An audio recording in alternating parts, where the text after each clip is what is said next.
పెహల్గాం ఉగ్రదాడిపై అమిత్ షా నేతృత్వంలో కీలక సమావేశం జరుగుతోంది. ఉగ్రదాడి తర్వాత జరిగిన పరిణామాలపై చర్చిస్తున్నారు. ఉగ్రవాదుల్ని పట్టుకునేందుకు తీసుకుంటున్న చర్యలపై ఆరా తీశారు. రేపు సిసిఎస్ సమావేశం నేపథ్యంలో ఈ కీలక భేటీ కొనసాగుతోంది.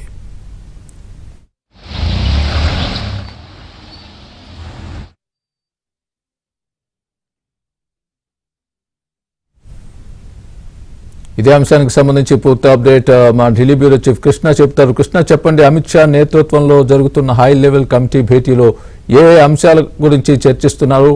ఈ భేటీ తర్వాత రేపు జరగబోయే సిసిఎస్ భేటీ, భద్రతా వ్యవహారాల కేబినెట్ భేటీ, ఈ ప్రత్యేక ఎజెండాగా ఈ రోజు జరిగిన సమావేశ వివరాలు ఎజెండా అవ్వబోతున్నాయా? ఆ తర్వాత పొలిటికల్ అఫైర్స్ కమిటీ భేటీ కూడా ఉన్నట్టుగా ఉంది. మీ దగ్గర ఉన్నటువంటి పూర్తి అప్డేట్ చెప్పండి. స్వామి, కేంద్ర హోంమంత్రి అమిత్ షా ఆధ్వర్యంలో కీలక సమావేశం జరుగుతుంది. ఈ సమావేశంలో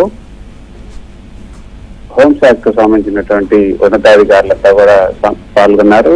పహల్గాం ఘటన, తదనంతర పరిణామాలు, ఉగ్రవాదులను పట్టుకునేందుకు తీసుకుంటున్నటువంటి చర్యలపైన చర్చ జరిగింది. రేపు భద్రతా వ్యవహారాల కేంద్ర కేబినెట్ సమావేశం జరుగుతున్న నేపథ్యంలో ఈ సమావేశం చాలా కీలకంగా మారిందని చెప్పొచ్చు.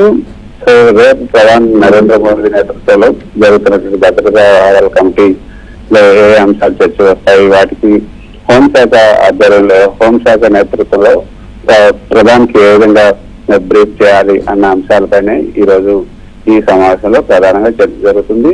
పహల్గాం దాడి తర్వాత జరుగుతున్నటువంటి రెండో సిసిఎస్ సమావేశంలో పలు కీలకమైన నిర్ణయాలు కూడా తీసుకునే అవకాశం ఉంది. మొదటి సమావేశంలోనే చాలా కీలకమైన నిర్ణయాలు తీసుకున్నారు. రేపు జరగబోయే ఈ యొక్క సిసిఎస్ సమావేశంలో పాకిస్తాన్ కు వ్యతిరేకంగా మరిన్ని కఠిన చర్యలు, ఉగ్రవాదులపై లక్ష్య దాడులు, అదేవిధంగా కాశ్మీర్ లో భద్రతా ఏర్పాట్ల బలోపేతం వంటి అంశాలపైన చర్చ జరిగే అవకాశం ఉంది. మరోపక్క స్వామి, పాకిస్తాన్ రక్షణ మంత్రి ఖవాజా మహమ్మద్ ఆసిఫ్ ఎక్స్ ఖాతాను భారత ప్రభుత్వం కొద్దిసేపు క్రితం బ్లాక్ చేసింది. ఆయన భారత సైనిక దాడులు జరగబోతున్నాయన్న ఆరోపణలు చేసిన నేపథ్యంలో ఈ చర్యలు తీసుకున్నారు. భారత ప్రభుత్వం ఇప్పటికే 16 పాకిస్తాన్ యూట్యూబ్ ఛానల్ అయితే నిషేధించింది.